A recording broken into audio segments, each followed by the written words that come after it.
This is quite a long video, so in case you don't want to watch all of it, here are some time checks so you can skip ahead to the parts that interest you.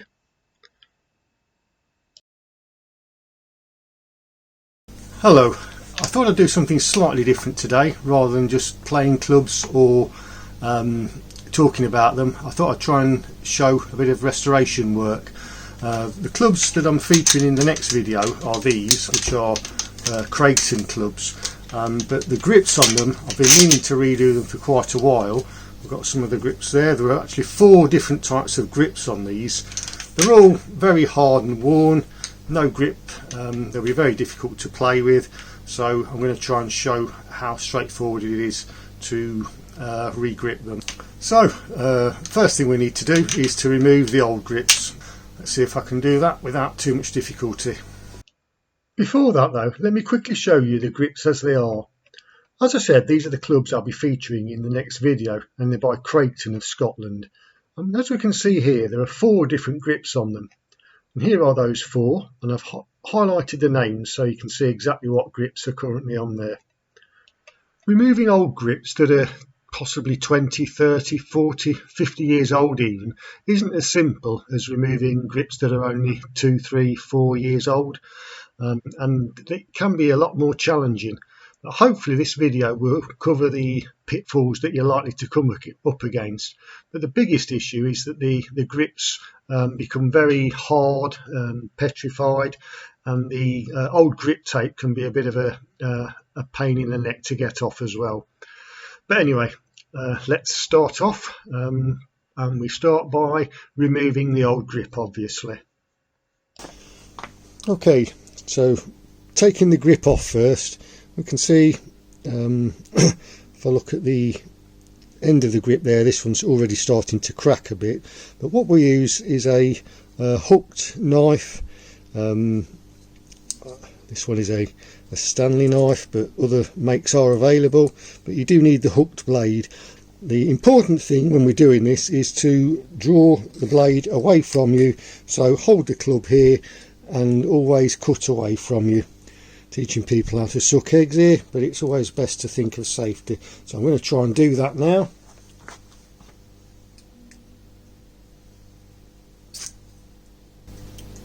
Some grips are harder than others, but basically it's just a firm which run down, and I do it on 3 sides, which then should hopefully give me an easy peel away. And I'm not running this down very well. It's cracking a lot as I try and do it. So let's see how it... Right, so that should be enough now for me to start to peel it away. But you can see that this one it's cracking quite badly in places. Not as bad as some of the ones I've spoken in the past about Victory Green. We'll see whether the Victory Green lookalike is easy to get off in a moment. Right, and this is often where we find a bit of a horror story, particularly in the UK where our climate isn't very good. But we can see evidence of rust there on the shaft. And exactly how bad that is we will see when we've got the grip fully off. You can see the old tape there that was used to put this grip on. I can bring that in front of the camera. We can see certainly surface rust. It probably wasn't chromed right to the end, but this part is the part of the club that receives the least stress really. As long as it's not crumbling away, this should be fine. The actual end of the club looks pretty good, pretty solid there, so fingers crossed we'll be okay with this one. I now need to get the tape off. You can do that with a heat gun or just peel it off if it comes away easily. Before I do that though, looking at it, I've got one here that I think these are probably the original grips, GP Pro only, and it is a Golf Pride Classic DTA. The reason I think they're the original though is we've got a grip collar there, which would normally signify that that was originally on the club when it was sold. To remove that, if you want to try and save it, it's just a matter of trying to twist it You might need to apply heat, see how it goes. Now that's come off quite straightforward, just a bit of twisting, and now we can see that's come off, and it just slides over the end of the collar there. So you can replace or reuse it. When you put your new collars on, you just push that up. Might need to use a little bit of glue, but that's that. I'll take this one off as well.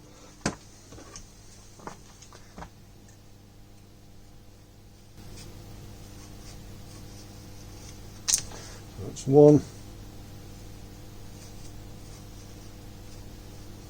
two,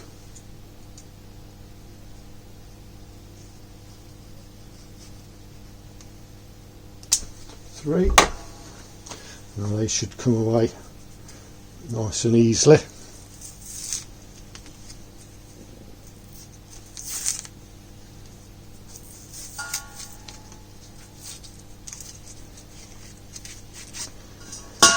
And there we go.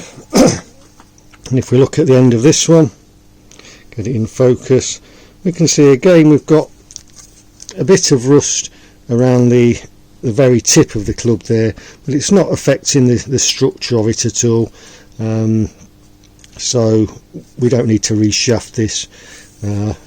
Just need to get this grip tape off, which, as I say, I'll show how I do that with a heat gun in a moment. Right, just coming back again while I'm still taking grips off. This is an example of one that has become like rock almost. I said that Victory Greens often go like this, but if I pull it,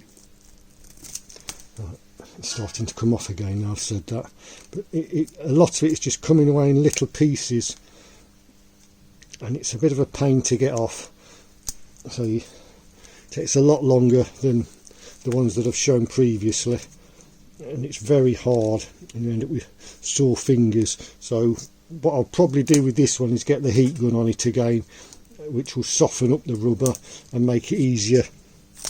It's coming away a bit there, make it easier to remove. Bit of a worrying sign of rust on this one. Let's hope it's not too bad. I'll stick with it now I've said that. Oh, it's going to be exciting seeing whether it's rusty or not. It's starting to come away now.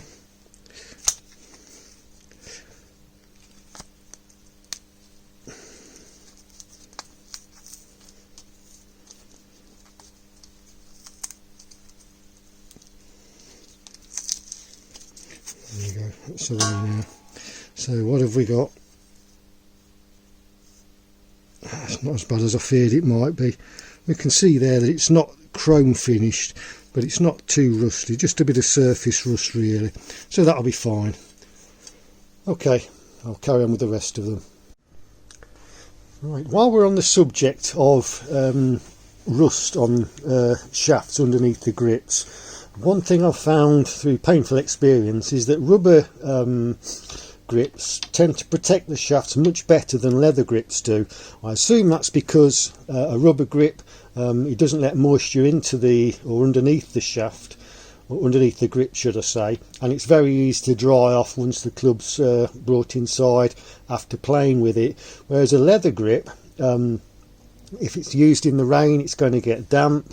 It's then put back into a golf bag, which doesn't dry the club out, so it can get really wet through, and it's just a very bad environment for rust really. These clubs are Leyland Harry Wheatman.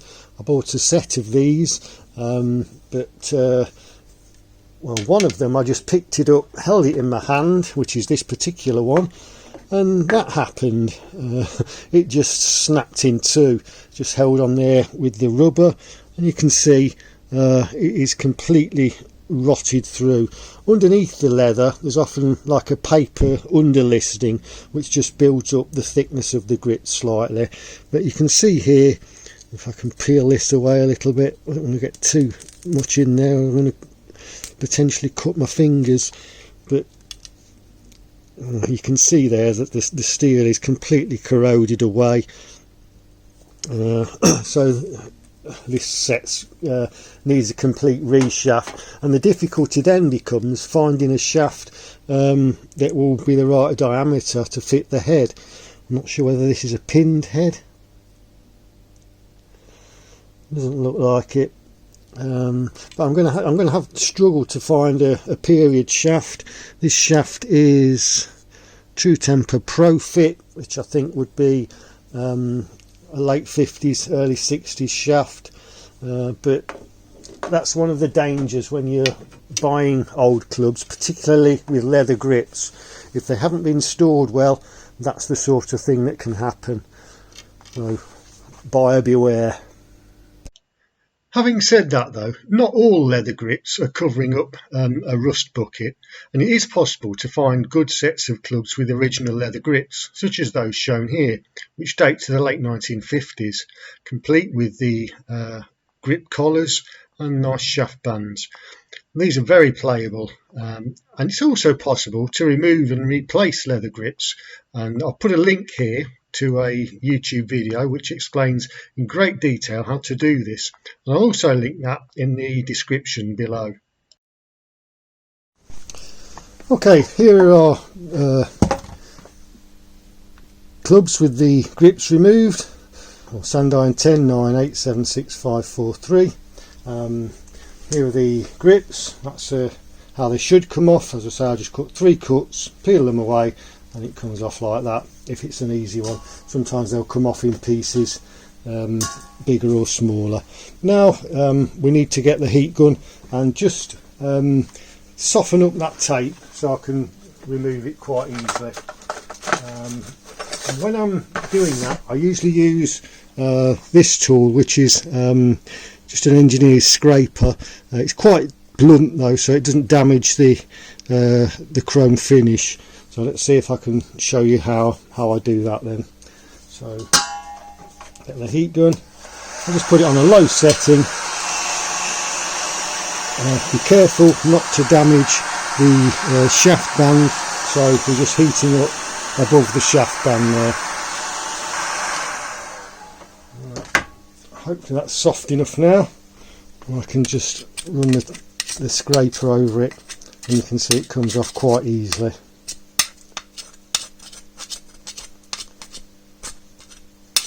Try unpeeling it, sometimes that will work.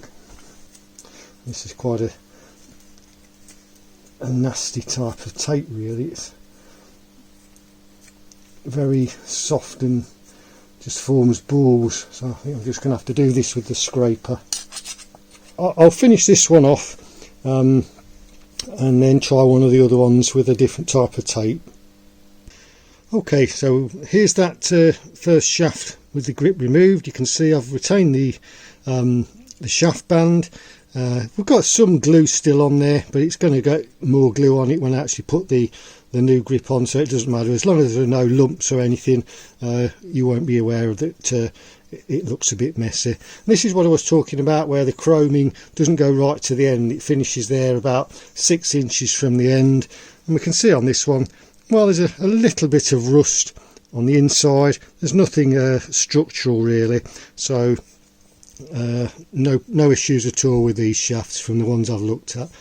Right, we'll do one of the paper looking ones now, see if that's any easier. So with the heat gun, I'm going to step it up a little bit. I think the first setting was a bit too low, so I'm going to go for setting 2 this time. Make sure I don't damage the label. I'll probably start somewhere up here and do this bit with the scraper. So just heat this up again.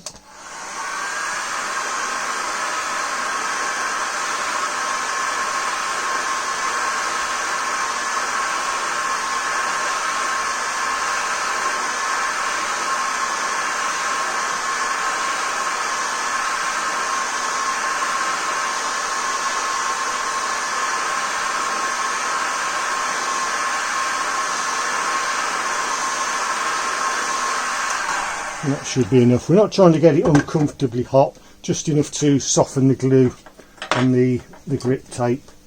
So if I start down here, You can see it's coming off quite easily. Just see if I can do this bit while I'm here. And some of the heat's transferred down the shaft, which is why I say you need to be careful that you don't end up losing your shaft bands.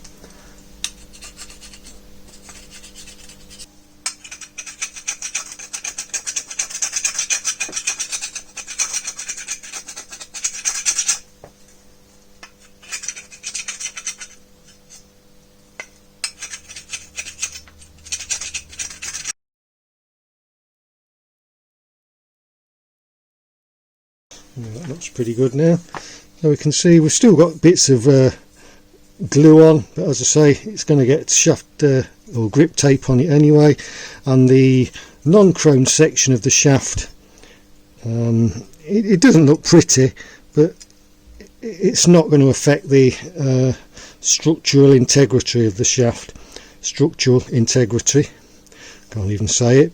And we can see inside there's a bit of rust, but the wall is in good shape. So that's 2 done. I'll continue with the rest and we'll come back when I'm ready to go to the next stage. Okay, there are our grips removed, and the worst part, the old tape, is now off the grips. As you can see, various grip tapes were used. This one was pretty horrible. It was just sort of dissolved onto the thing and had to be peeled away very hard, whereas this one came off much easier. But that's just what you get when you're regripping clubs that might have been regripped 3 or 4 times before, and often people will just put grip tape over the old tape. I like to take them right back down to the steel. Gives me a chance to see what sort of condition they're in, and also means that the grips are going to be a uniform thickness. Right, before I put the grips on, just have a look at one of the grips I'm going to be using. These are just basic grips, petrified grip. I don't know who makes it. I bought a whole load of these off eBay. They worked out at about, I think, less than £2 a grip. They're not great quality, but I only play my clubs because I rotate my sets. I probably only play my clubs well, each set less than 10 times a year, so I don't need anything particularly hard wearing. These are fine, but before I put them on, there's one other stage that I like to do, and I'll just show you what that is now. So here we go. You can see if I put the grip there, we've got old glue at the bottom of the shaft. It's much easier to take that off now without the grips on than do it later once the grips are already on. So to do that, I'll just use an old rag and a bit of white spirit. I'll just show you on one club and then I'll do the others so that you don't have to sit through me doing that boring job for ages.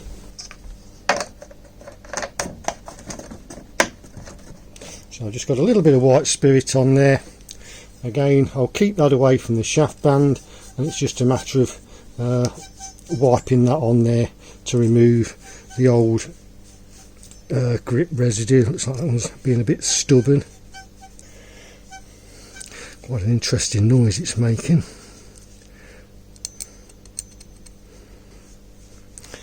There we go, that's got that now. So if I put the grip there, we can see that it comes down and it's nice and clean at the bottom of the grip, so I'm not going to get any nasty old glue residue showing through. I'll do that to the rest of the clubs and I'll be back shortly. Okay, we're now on to the crucial stage. Not a lot of things that you need for this, but it is a good idea to get them all laid out and ready. First thing we're going to need is a shaft grip. This just clips over the shaft so we can hold it in the vise like that, and then we can clamp that in the jaws. I use a workmate. Ideally you'd have a regripping station which would have everything you need on there, including a tray to catch the white spirit. I just use this. So grip clamp, all the grips are there.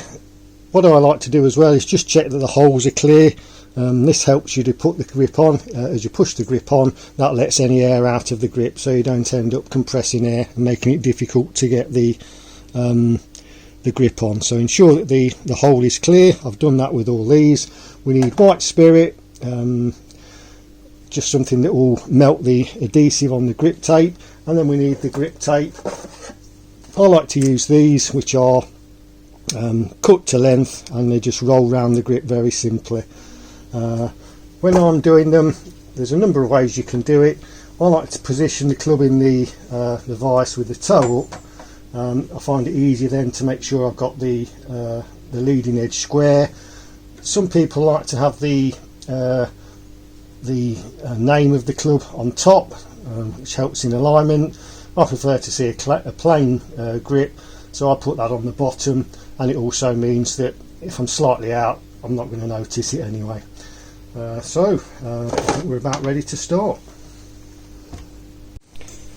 Right, I've got my shaft clamp on there.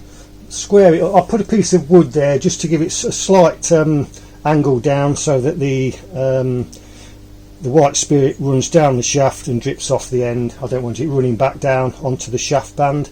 So square that up, make sure that the leading edge is square, tighten it up. It needs to be fairly tight because we're going to be pushing the grip on there. I've got my white spirit ready, but I'll bring the camera around so you can see the business end of what we're doing. A bit of space. Apologies for the very crowded garage. Right, so now we're about ready to go. First thing we need to do is get our grip tape. These are double-sided. Just peel one off like that. Check where the grip's going to come down to. We don't want to make it too long. That's fine, it's not going to be too long. You want a little bit of overlap there, just to tuck round the end of the shaft. And so we've pushed that down. We've still got the double-sided piece to peel off here. Now the main thing to work on here is to ensure that you don't get any ripples or anything in the grip tape, which will cause ridges in the grip once you've finished. A slight ripple isn't going to make any difference, but if you get a great big one, it's not going to be very good. So we've got that on there. We now need to start to peel that away. Hoping you can see this and I'm not standing in the way. Right, so I just start it like that, and with the grip tape still on the rest of it, I can then smooth it round.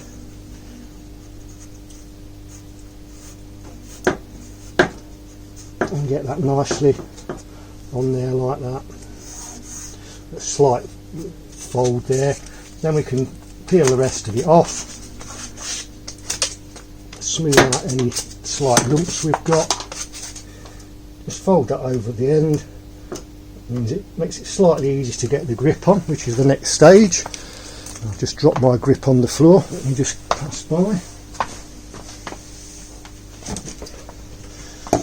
Right, what we need to do now is to get solvent inside the grip and solvent on the shaft tape.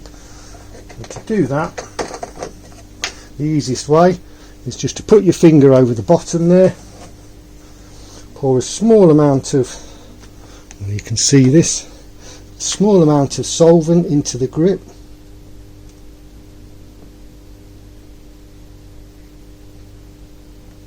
Just do this by estimate really, how much I've got in there. Put the lid back on because I don't want that falling on the floor and spilling everywhere.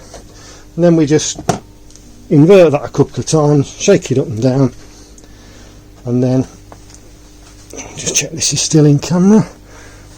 With that there, we can then take a finger off the bottom and run that down the shaft, and that's all covered in solvent now, so that should be very slippy, so that the last drops fall off. We can reuse this white spirit. I find you can probably do getting on for a full set without it going too gloopy. Right, we're ready to go now. So as I say, I like the petrified at the bottom, so I'll position that at the bottom, feed it over the end there, and then it's just a matter of pushing it on like that. So that's gone on very easy. And the text on there should line up, so I can get that lined up, and that's that. Take it out, just bang it on the end, make sure we've got that fully down onto the bottom. You can then take the grip tape off. I then leave them standing on their end, so that if there is any white spirit in there, it can drain out. You can just wipe quickly around the end there, get rid of any residual fluid. Right, I'm going to do another one just in case that one didn't show everything as I was moving things around. So starting off, put the grip clamp on, make sure we've got plenty of space in there, put that in the vise, in the workmate, square up the toe, clamp that in, get another grip and another tape.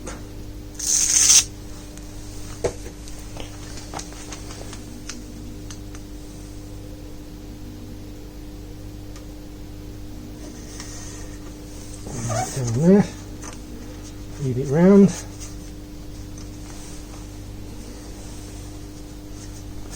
I'm not standing in the way, I've not positioned the camera very well.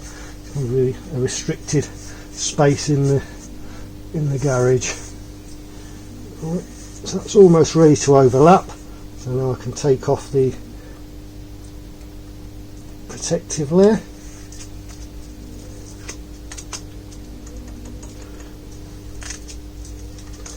Push that down because it's peeling away slightly. There we go.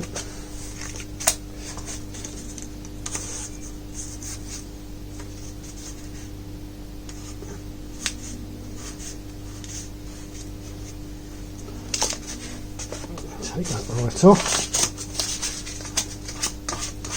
Make sure we've got no ridges or anything. Fold the end over. Right, we're ready to go with the next one. As I say, I can reuse the solvent. So position that there. I'm in camera here, yes. Just run that into the thing with my finger over the end. We'll need to top this up slightly once we've done a few. Shake it up and down, and then let it run out onto the shaft. There we go.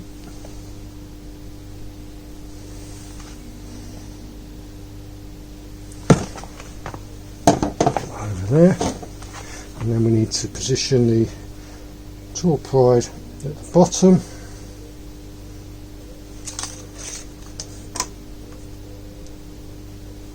Start it off, and as long as you've put plenty of solvent on there, it will slide on very easily. It's only when you've not put enough solvent on that you'll run into difficulties. So it's better not to skimp on the solvent. Bang that on the end there, make sure it's fully down. Mop up the solvent, and then just check as I've got that lined up correctly. Yep, that looks good. So then we can take the grip off and put that one aside to dry off. I like to leave them about a couple of days really before I play them. I know you can play them pretty much straight away, but I like to make sure that the solvent has fully evaporated and nothing's going to go wrong. So that's two done. I'll press on with the rest off camera and be back shortly. Right, so there we are. All 9 grips are now done.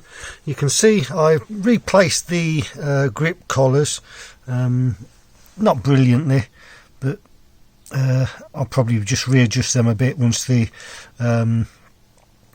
once the solvent is fully hardened off. But yeah, 9 grips done. I'm not sure how long it took me altogether. A bit longer than usual because I was filming them, but they'll be ready to play. Well, as I say, I like to leave them a couple of days, but a day will be plenty, I'm sure. Here finally we can see the clubs as they were, and then afterwards, after we've regripped them. And we end with today's classic golf tip. When playing a full shot to the green, take enough club so that you reach the back of the green. Most amateurs don't hit the ball as far as they think. Most of the trouble is at the front of the green, so if you play for the back, you're likely to miss that and finish up in the middle of the green. Well, thanks for watching. I hope you found this one useful, and I hope to see you next time. Bye.